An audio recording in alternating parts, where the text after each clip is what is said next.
Really, the reason why Canadians don't know how often or why their data tends to be accessed is quite simply there's no statutory requirement to. So the notification laws that we have in place were the 1970s, and they work well for the 1970s. When you are subject to a wiretap, you are notified, and you should be.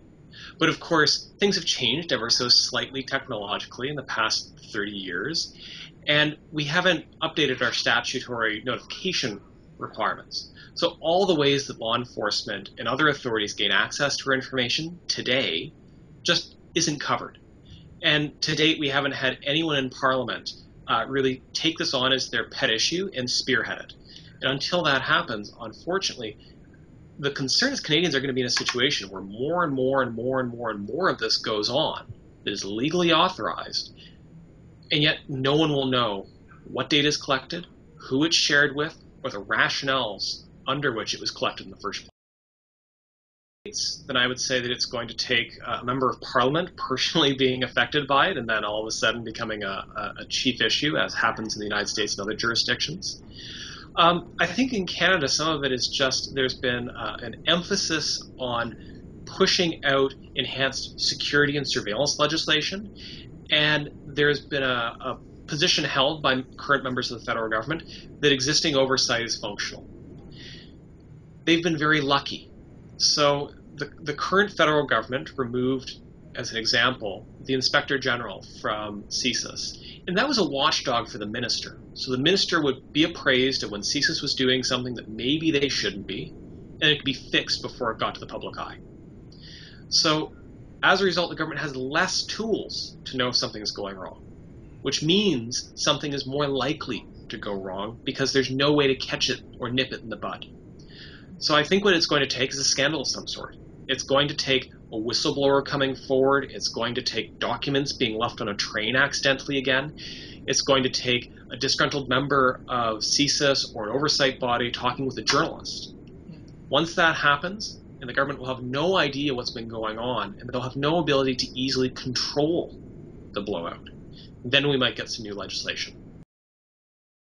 We're still in a situation where an awful lot of data is collected about Canadians every year. So in 2011, as an example, there were roughly 1.2 million requests for telecommunications data that affected about 760, 770,000 Canadians.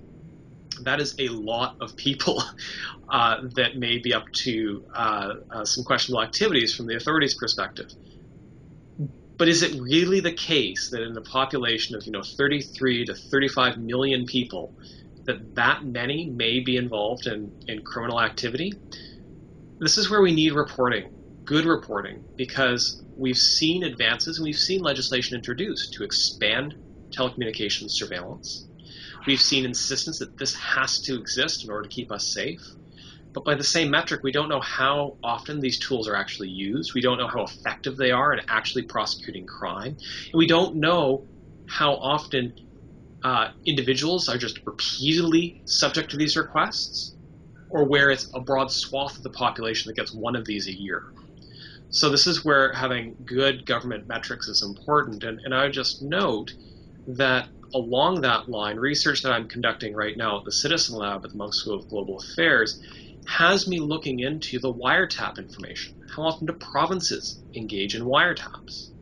And early research findings based on communications with the Solicitor General's offices from around the country indicate that many of these offices either do not believe they have to record this information, which they are required to under government statute, or that it's not available, or in some cases simply no response over a month later from requests. So even when we're talking about these robust tools that were built in the 70s, it seems as though even those have atrophied. So we're in a not good place in Canada right now, and hopefully it'll improve over the next coming months.